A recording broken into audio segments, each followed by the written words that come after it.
Richard, you have stage 4 lung cancer. Après avoir appris cette terrible nouvelle, Richard a décidé de renoncer à tout traitement afin de savourer chaque instant de sa vie et a perdu la raison. Il a pratiquement tout essayé jusqu'à commettre le pire acte qu'un homme puisse commettre. Avant de poursuivre, sachez que ce film s'intitule Le Professeur et abonnez-vous pour d'autres films épiques en miniature. With treatment, a year. Sans traitement, il lui reste 6 mois à vivre. Richard Brown, professeur de littérature dans sa faculté, retourne au travail après avoir appris la nouvelle. Attristé, Richard se présente chaque jour au travail et tente de comprendre ce qui se passe réellement après quelques épisodes de panique. Finalement, Richard craque. À la maison, Richard organise un dîner familial pour révéler son état de santé. Richard est assis à table avec sa fille Olivia et sa femme Veronica. Alors que l'homme commence à parler, Olivia admet brusquement qu'elle est lesbienne, Richard soutient sa fille et pense que c'est fantastique.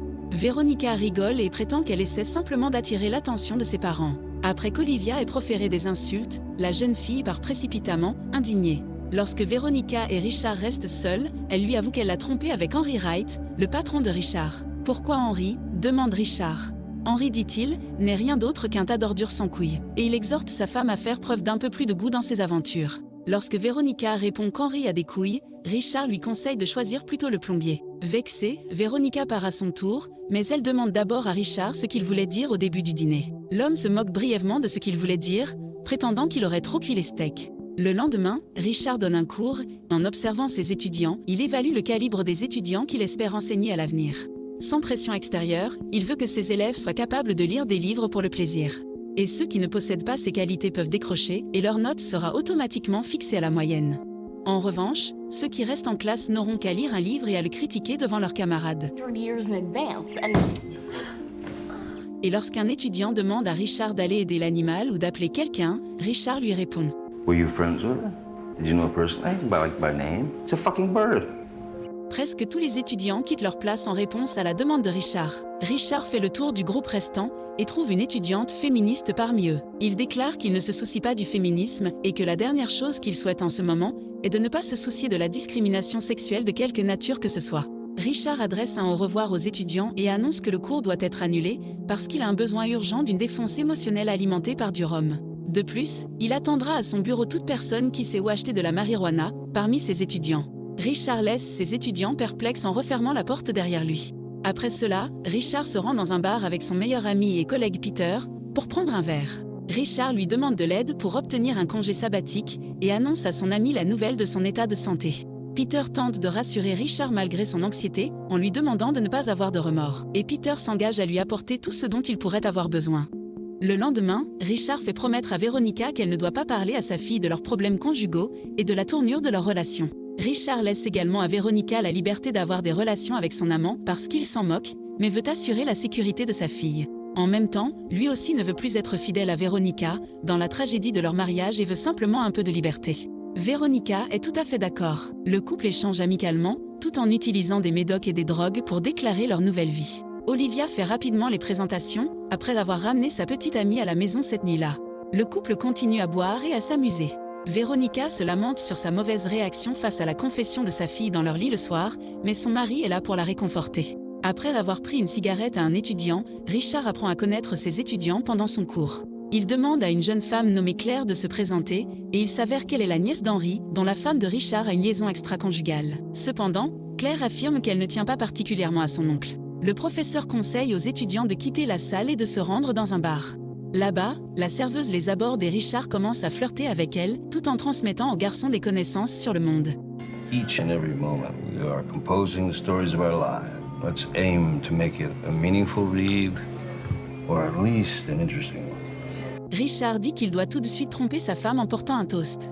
Dans les toilettes, pendant que Veronica s'amuse avec Henry, celui-ci utilise les toilettes et commence à batifoler avec la serveuse. Richard revient à table et demande aux étudiants de donner un gros pourboire à la serveuse. Ces étudiants sont étonnés de ses agissements et il confie également à la féministe un devoir de lecture de Moby Dick qu'elle doit présenter. Plus tard, Richard offre à Veronica la possibilité de s'excuser auprès de sa fille lors d'un dîner familial. Les excuses de la mère d'Olivia sont acceptées. Le lendemain à l'école, Rose s'adresse à ses camarades de classe et à Richard. Elle parle du livre et Richard conclut qu'elle a commencé à changer pour le mieux. Après un certain temps, un étudiant entre dans le bureau de Richard et lui offre gratuitement des petits gâteaux infusés de marijuana. Richard le remercie et goûte les gâteaux.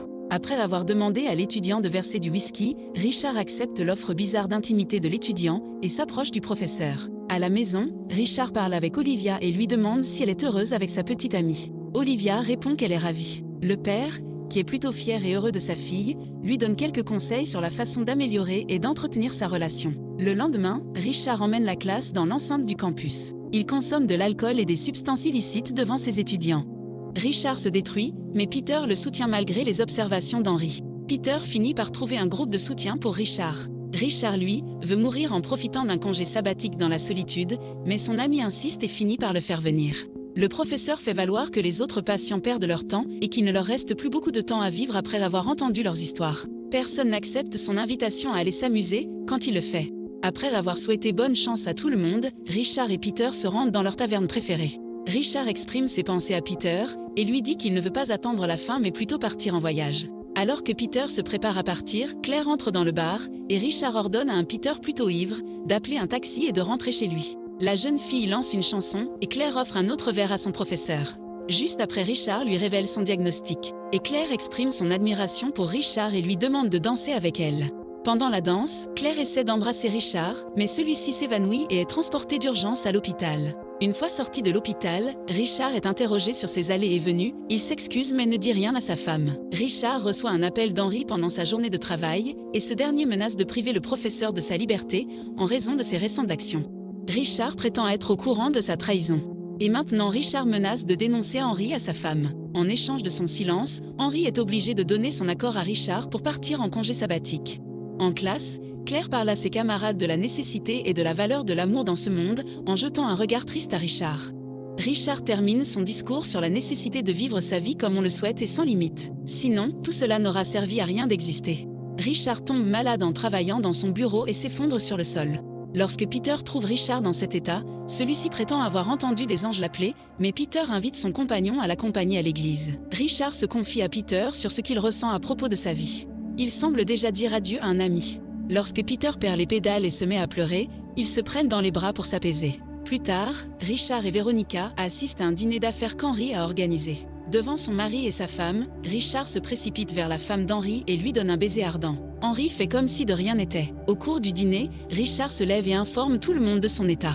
Il fait ouvertement allusion à l'infidélité d'Henry avec sa femme et de nombreux professeurs, ce qui choque tout le monde. Malgré les trahisons, il se dit reconnaissant que Veronica soit sa femme et qu'il l'aime toujours. Il apprécie également Peter pour leur relation solide et pour son éthique de travail. Après le dîner, Richard dit adieu à sa femme. Il demande à Veronica de toujours essayer d'être joyeuse. Richard serre Veronica dans ses bras pour la réconforter et lui lance un dernier regard affectueux avant de se séparer. À la maison, avant l'arrivée de sa fille, Richard n'a pas le temps de s'habiller. Olivia est déprimée parce que sa petite amie l'a trahi. Richard tente de réconforter Olivia, mais elle finit par interroger son père sur ce qui lui arrive. Richard lui annonce alors son pronostic. Il fait ses adieux à sa fille. Il lui dit de toujours rester sur la bonne voie et de ne pas s'égarer, et il termine toujours en disant combien il est fier d'elle. Olivia se tourne vers son père, qui est assis dans la voiture. Olivia suit le regard de Richard, qui embrasse sa fille une dernière fois avant de partir. Après avoir réfléchi au vide, Richard s'écarte de la route, continue tout droit et choisit une voie. C'est alors que le film se termine.